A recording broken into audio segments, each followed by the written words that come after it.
Good day, ma'am. My name is Eldridge Kyle Paragostitino from Miss IT2G, and I will demonstrate my dashboard project.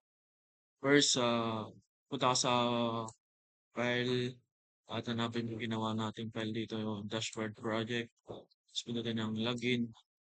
Kasi yun, pumasok na dito sa browser yung login natin. Tapos, lagay natin dito, username natin, use ka,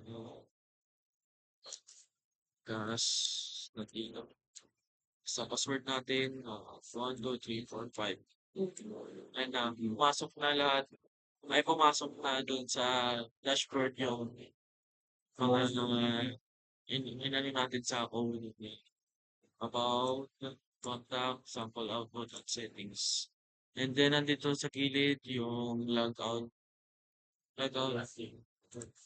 Pwede natin i-logout dito. Tapos click OK pag tapos ko na ipakita. Yan. Tas sunod, punta tayo doon sa code ko. Babakin na natin yung code, lahat-lahat. Dito sa code natin sa login. Then tayo dito na yung ilagay tayo dito.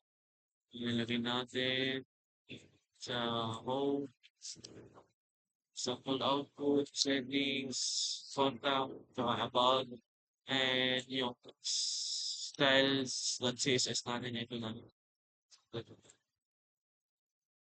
Lahat yan.